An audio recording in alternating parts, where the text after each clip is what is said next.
Je suis Arnaud Rioux, je suis auteur, je suis conférencier, j'anime des stages depuis une vingtaine d'années, j'accompagne les gens à mieux se connaître. Le dernier ouvrage qui se prépare à sortir, qui s'appelle « Ce soir, la lune était ronde », là aussi, moi je suis sorti de ma zone de confort, puisqu'après avoir écrit 11 livres, c'est mon 12e et c'est mon premier roman. Et la grande surprise, c'est qu'en écrivant un roman, c'est beaucoup plus intime que d'écrire un livre de développement personnel.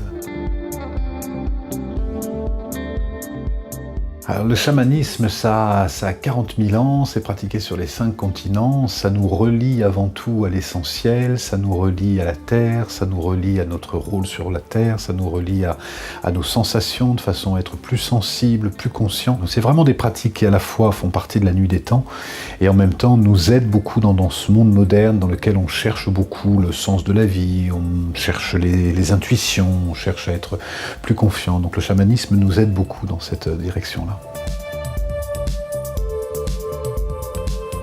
La voie de l'acte, c'est une voie que j'ai créée moi-même quand j'ai cherché comment accompagner les hommes et les femmes, et je me suis intéressé principalement à 3 directions. La première, c'est le théâtre, puisque j'ai été pendant une quinzaine d'années comédien, metteur en scène, acteur, et donc j'ai exploré comment, qu'est-ce que c'est que les émotions, comment comprendre son personnage, comment comprendre les situations. La méditation que j'ai pratiquée pendant une quinzaine d'années avec les sages tibétains, et les arts martiaux, puisque j'ai pratiqué l'aïkido pendant 15 ans, pour comprendre ce que c'est que l'énergie.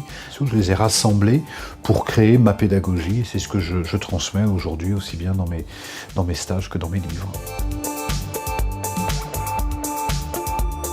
La méditation va nous permettre à nous dissocier de nos émotions. Nous ne sommes pas nos émotions. Elles nous traversent tout au long de la journée, mais nous ne sommes pas nos émotions.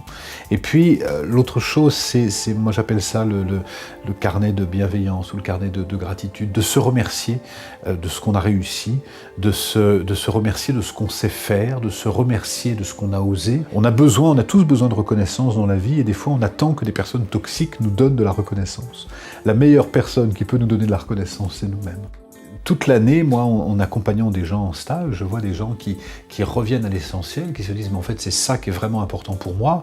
Et donc, là, c'est la deuxième étape où on a besoin de courage pour affirmer qui on est. Mais ça demande, là aussi, de partir de son centre, de se dire « si je me fais confiance, si j'affirme pleinement qui je suis, je vais déplaire à certains, je vais prendre des risques, mais par contre, qu'est-ce que je vais gagner au change ?» L'optimisme, c'est pas un point d'arrivée, c'est un point de départ. On peut regarder le monde extérieur et se dire « ah, la pollution, la crise économique » et avoir autant de raisons d'être pessimiste. Et on peut aussi se concentrer sur tout ce qui va bien. Le pessimisme, ça nous emmène nulle part. Donc moi, je suis optimiste, mais c'est un optimisme martial. Tous les matins, je me rappelle qu'on est plus heureux en étant optimiste. Donc oui, je le suis, et c'est une discipline martiale que de l'être.